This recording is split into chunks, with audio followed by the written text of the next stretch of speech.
जब शादीशुदा महिला के लिए जगजीत सिंह ने तोड़ी थे सारे बंधन, पति से ही मांग लिया था हाथ। बॉलीवुड के फेमस गजल गायक जगजीत सिंह को कौन नहीं जानता। भले ही जगजीत सिंह ने कई साल पहले दुनिया को अलविदा कह दिया था, लेकिन जगजीत सिंह को आज भी फैंस उनकी सुरीली आवाज़ और मंत्र मुग्ध कर देने वाली गजलों के लिए याद करते हैं। लेकिन क्या आप जानते हैं कि गजलों के महारथी जगजीत सिंह पर्सनल लाइफ में भी बड़े ही रोमांटिक इंसान थे। उनकी लव स्टोरी के किस्से आज भी बॉलीवुड के गलियारों में सुनाई देती है। जी हाँ दोस्तों, आपको जानकर हैरानी होगी कि जगजीत सिंह जवानी में ही एक ऐसी महिला को दिल दे बैठे थे जो पहले से ही शादीशुदा थी।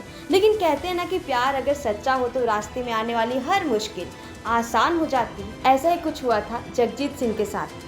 दोस्तों, शायद आपको मालूम हो कि गजल को महफिलों से उठाकर लोगों के ड्राइंग रूम तक पहुंचाने वाले लीजेंड सिंगर जगजीत सिंह अपने असल जिंदगी में एक बिंदास शख्स थे। पंजाब से आने वाले जगजीत ने गायकी के साथ साथ अपनी जिंदगी में भी निजी फैसलों में कई सारे सामाजिक बंधन तोड़े, कई रीति रिवाज से परे जाकर अपनी जिंदगी जी। कई बार उन्हें इसका आनंद मिला तो कई बार गमों में उनका दिल भी टूटा, लेकिन असल मायने में उन्होंने अपनी जिंदगी अपनी शर्तों पे जी। जी हाँ, उन्होंने सिंगर चित्रा सिंह से शादी की थी जो पहले से ही शादीशुदा थी। प्यार से लेकर शादी तक पहुंचने के लिए उन्होंने कई उतार चढ़ाव और मुश्किलें झेली, पर उनका प्यार अडिग रहा। आपको बता दें कि राजस्थान के गंगानगर में जगजीत सिंह का जन्म हुआ था। भले ही उनकी पैदाइश राजस्थान के गंगानगर की रही हो, लेकिन पुश्तैनी गांव पंजाब के रोपड़ जिले का दल्ला गांव था। उनके पेरेंट्स चाहते थे कि वो पढ़ाई कर अफसर बने, लेकिन किस्मत उन्हें किसी और ही रास्ते पर ले गई और उन्होंने सिंगिंग को अपना करियर बनाया। दोस्तों, जैसा कि हमने आपको पहले ही बताया कि जगजीत सिंह की गजलें जितनी मशहूर रही, उतनी ही उनकी लव लाइफ भी उथल पुथल भरी रही। जगजीत सिंह की पत्नी चित्रा सिंह की पहली शादी एक अधिकारी देवू प्रसाद दत्ता से हुई थी। चित्रा मुंबई में जहाँ रहती थी, उनके सामने वाले घर में एक गुजराती परिवार रहता था। इसी परिवार में अक्सर जगजीत का आना जाना लगा रहता था। प्रेम गीत के लिए जगजीत सिंह ने गाना गाया था, ना उम्र की सीमा हो ना जन्म का हो बंधन, जब प्यार करे कोई तो देखे केवल मन। ये सिर्फ एक गीत की पंक्तियां नहीं, बल्कि जगजीत सिंह के जीवन की कई मायने भी इसमें समाये हुए हैं।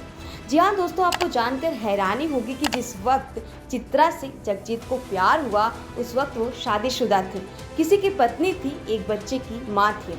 बताते चले कि चित्रा ने एक इंटरव्यू में बताया था कि उनकी पहली मुलाकात जगजीत सिंह से एक स्टूडियो में जिंगल गाने के लिए हुई थी। जगजीत की आवाज़ सुनने के बाद उन्होंने उनके साथ गाने से मना कर दिया था। इस दौरान 1968 में चित्रा अपनी शादी में मुश्किल दौर से गुजर रही थी। उन्होंने पति को छोड़ने का फैसला ले लिया था। आगे चलकर बेटी मोनिका की कस्टडी भी ली। वही चित्रा की सिंगिंग से लेकर उनकी पर्सनैलिटी से जगजीत को प्यार हो गया और उन्होंने प्रपोज कर दिया, लेकिन चित्रा ने मना कर दिया था। चित्रा से बेइंतहा मोहब्बत करने वाले जगजीत ने फिर फैसला लिया कि वो अपने प्यार का इजहार चित्रा के पति के सामने करेंगे। जी हाँ, खबरों की माने तो जगजीत ने चित्रा के पति से पूछा था कि मैं आपकी पत्नी से शादी करना चाहता हूँ। फिर क्या था, प्यार मुकम्मल हुआ और फिर दोनों ने 1969 में शादी कर ली और बेटे विवेक को जन्म दिया। इस जोड़े के परिवार वालों ने शादी को कभी भी स्वीकार नहीं किया। एक दिलचस्प बात यह है कि चित्रा जगजीत को प्यार से पापा कहती थी और जगजीत उन्हें मम्मी। दोनों की जिंदगी में सब कुछ अच्छा चल रहा था। फिर जब जुलाई 1990 में एक बुरी खबर आई, एक कार एक्सीडेंट में उनके बेटे विवेक की मौत हो गई। 21 साल की उम्र में ही विवेक के जाने के बाद परिवार हिल गया। इसके बाद दोनों ने लंबे समय तक संगीत से दूरी बना ली। चित्रा ने तो उसके बाद गाना ही छोड़ दिया। उन्होंने कई सालों बाद एक इंटरव्यू में कहा था कि मेरा गला तो अपने आप ही बंद हो गया था।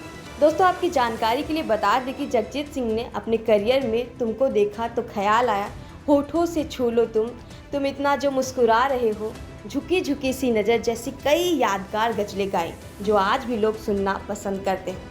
इसके अलावा आपको बता दें कि जगजीत सिंह को 2003 में उनकी कला के लिए पद्म भूषण से सम्मानित किया गया था। फिर सितंबर 2011 में जगजीत सिंह को ब्रेन हैमरेज हुआ था। कई दिनों तक उनका अस्पताल में इलाज चला, लेकिन उन्हें बचाया नहीं जा सका और 10 अक्टूबर 2011 को वो दुनिया को अलविदा कह गए।